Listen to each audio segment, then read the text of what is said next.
Good afternoon, everyone, and welcome to Stock Market Today. It's Ali Coram here with a look at the market today and this terrible, awful, no good, very bad day for the markets in a big reversal after the strong reaction to the Fed decision on Wednesday. But we will get into the overall market conditions by taking a look at the major indexes, in addition to highlighting three stocks with noteworthy action, including Albemarle, also Northrop Grumman, and Pioneer Natural Resources. But first, let's check in on those major indexes. So heavy losses across the board today. The NASDAQ down a whopping 5% today. The S&P 500 down 3.6%, and the Dow down 3.1%. Also, small caps down 4.8%. So with the NASDAQ here, we did get an undercut of the rally day low on the 2nd of May. This is a slightly delayed chart here, but we did end up getting a close below the key level here that we're seeing on the chart. So that would end the NASDAQ's rally attempt with that undercut. Let's also take a look at the S&P 500 holding above its rally day low, but a sharp move lower here as we saw some resistance at this declining 21-day moving average. The S&P back below 4,200, and more distance between the S&P 500 and that 50-day line now. Let's also take a look at the Dow Jones Industrial Average, hitting resistance at its 50-day line, also right around that 34,000 level, closing below 33,000 today, it looks like. Yes, just by a couple of points there. And also we can check in on the IWM ETF, which tracks the Russell 2000, taking a big hit today, also with some resistance at that declining 21-day moving average. And we have to take a look at the 10-year Treasury yield because it's a great visual representation of the theme in the market with rising rates here. So continuing higher here today, now solidly above that 3% level.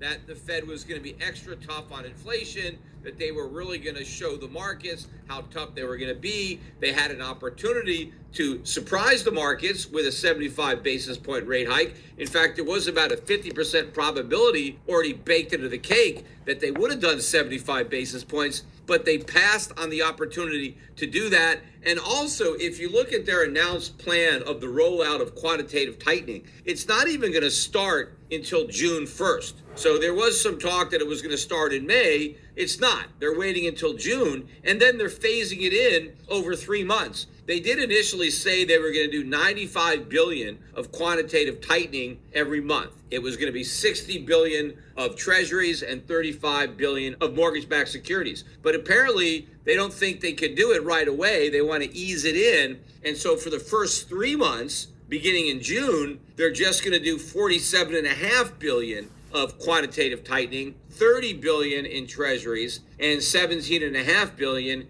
in mortgage-backed securities. Now, here's something that nobody is talking about. If the Federal Reserve admits, and they do admit, that interest rates are inappropriately low, that the level that they think is appropriate is maybe 2.5% to 3%. Now, of course, the actual appropriate rate of interest is much higher than that, but the Fed won't admit that. But they have at least admitted that rates should be around 2.5%, 3%.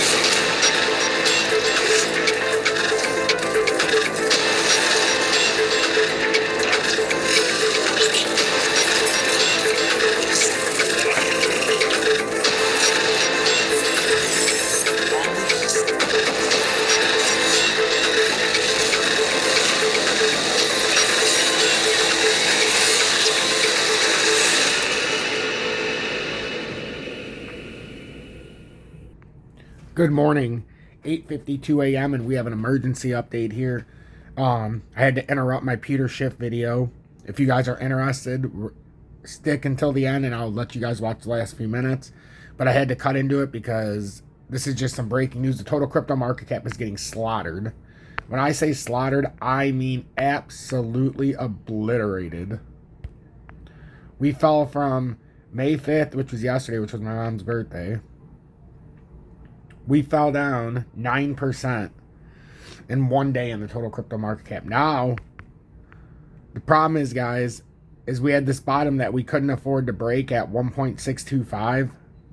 The news of the morning is we broke that, and we're going to further capitulate down, it looks like. And I'm not saying this is capitulation, but I'm saying I think we're going to move further down. I think we're being rejected by the 20-day, and I think this is bad news. I think this could get really ugly really quickly here now. And if we break this 1.591, we could come all the way down to 1.3 trillion. And that's been my targeted move on the total crypto market cap for some time. Bitcoin ETF is getting fucking obliterated. I don't know anybody would have bought this pile of shit, but people were in the beginning, and I tried, but told them to sell it at 44, 43, 40, anything up here. And now they're down by better than fucking 60%. The Bitcoin dominance chart is something we were looking at yesterday in my class. We're getting to an area where we're still riding this uptrend, and if at any time the Bitcoin dominance chart ends up breaking, it looks like it's going to do this. It's either going to do this, or it's going to have a push up to here. And if it does that, I think either way, it's going to be just, okay, so if we come down and the dominance is going down, that means it's falling faster than the altcoins, and the alts are still falling. But if that pushes up and has a quick pump, that means that Bitcoin's simply falling slower, or the altcoins are just crashing and wiping themselves out, which is going to happen eventually. We've got Bitcoin, and here's the emergency under 36,000. If we break, we have one spot that we're close to right now. And if we break it, we are in some shit. We're right on it right now. We have to break that 35,579. Look how close we came. 35,585, 575. So we haven't quite broke. I mean, we're literally on the doorstep of breaking this. If we break this, man, were we so close. We didn't actually break it, though. So technically, Bitcoin didn't break bearish to the furthest extent. Now, if this 30-minute, if this gets eaten up and this turns into a bearish candle, you might as well just pack the bags up. And if this breaks down and you see it under 35.5, pack it up. Next is 34.9. And then if we break that with Bitcoin, look out below. Look out below. Because if this uptrend breaks, it's a big problem. So 34,998, and then you could get a pop. If you hold this, this is what I've been waiting for. You hold 34,005 or 34.5, then you get the pop up here and start playing this game. But I don't know if that's going to happen. We're having a very, very rough day. XRP sub 60 cents. I don't want to be the guy who's always like, hey, I said this was going to happen, but I said this was going to happen. So XRP still hasn't broken down below this either. 56,459. We're just riding below the 20-day, and it's looking ugly. So could we get some kind of bounce this morning? We absolutely could, but unfortunately, what's the bounce going to be now? Up to 62.8? I mean, we're looking for a move down to 56.8 or further. We're still looking terrible. Some of the key charts in front of us have broken down, you know, past their key levels of support. XLM's one that broke past. That's what I'm saying. XLM confirmed that this is probably going down farther, breaking that 16.7 in the past couple hours. So it broke that former low. So these are bearish. And we're below the 20-day. It looks like we're hunting 15 cents. I feel like a broken record. And DGB did the same thing. It broke down the low. So again, DGB broke down that low on April 30th. So this looks like it's going to continue farther. Next up, 17.26. And likely this downtrending support at 12.49. Make sure to hit that like button. Turn that bell notification on. And hit that motherfucking like button. You guys have been doing a great job. I love seeing that like button. I love seeing all of you in the audience. And if you're new to the channel, join the more than 10,000 other subscribers. And if you're considering joining Tom's Army, join the more than the other 240, or what is it, 237, 240 members, something like that. I'm going to say 236 because that's the active count. Join the other 236 members of Tom's Army. Get the exclusive Telegram. Be in tune with the classes. Be able to talk to me one-on-one and get the information that nobody else will give you unless you pay thousands of dollars. I charge $9.99 a month, and it's all inclusive. We're going to end out with Peter Schiff. Hashtag be better, do better. Hashtag FUD assassins. And remember, help one person each and every day. Because if I don't do my part and you don't do your part, what the hell is the point? Stay true and stay blessed. It should be around 2.5%, 3% right now. I mean, that's what they've said is appropriate. Well, if that is the case, why not just go there right away?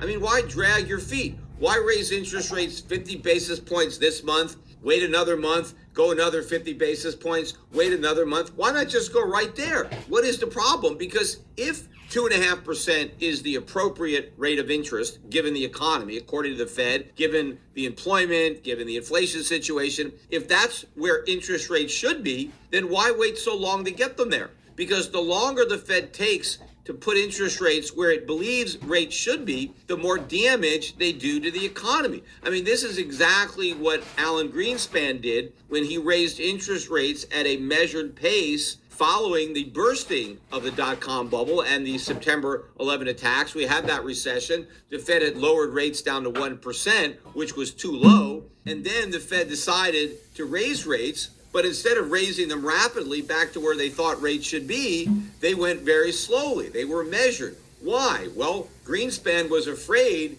that if he normalized rates too quickly, it might hurt the stock market. And he was probably right. But by going too slowly, he inflated a bigger housing bubble, which ended up hurting the stock market even more when it ultimately popped and ushered in the 2008 financial crisis. The Fed is making the same mistake now. If it acknowledges that interest rates are too low, the faster it gets rates to where they should be, the better. Yes, it might be bad for the markets, but it's better for the economy. That's the only reason the Fed wants to wait. I mean, why not just do 95 billion of QT right now? Because the Fed is obviously worried that the markets can't handle it. Why not raise interest rates faster right now? Because the Fed is too worried about the short-term impact on the market. It's not actually worried about the negative impact on the economy of continuing to maintain interest rates that are much too low. And in fact, if the Fed's goal is to fight inflation, by keeping interest rates this low, they're actually making the inflation problem worse. They're pouring gasoline on a fire that they claim they want to put out. Let me talk about the press conference that followed a half hour later after this release.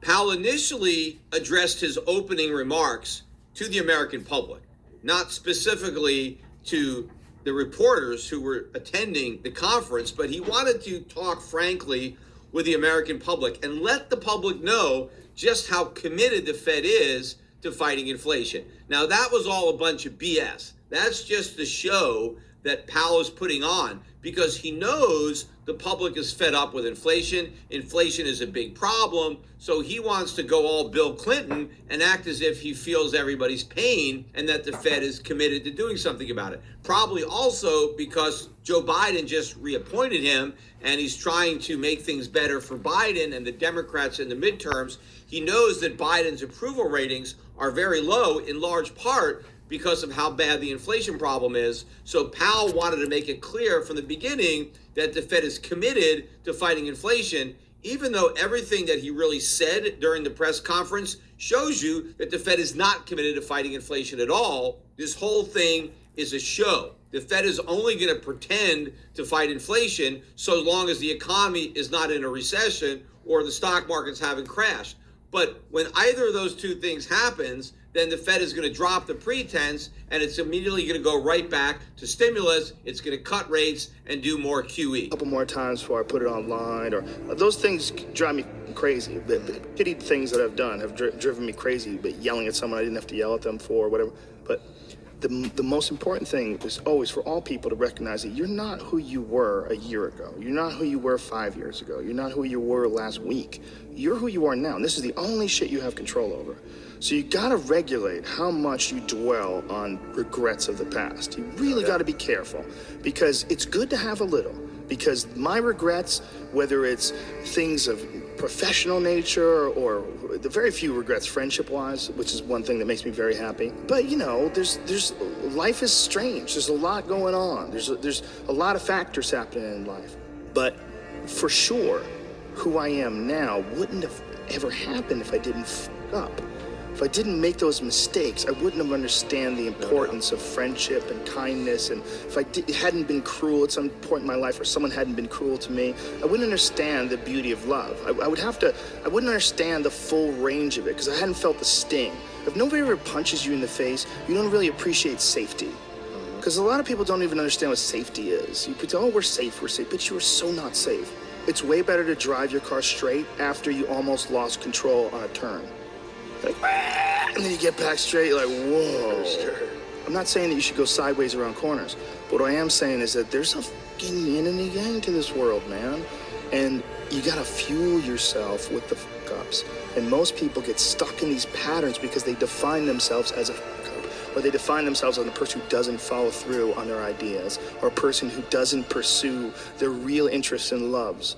You define yourself by that. Well, you know, I guess I start things and I quit. No, you don't. No, you have started things and you quit. And it gives you a horrible sense of regret that's made you define yourself by that. You don't have to do that. You don't have to do that.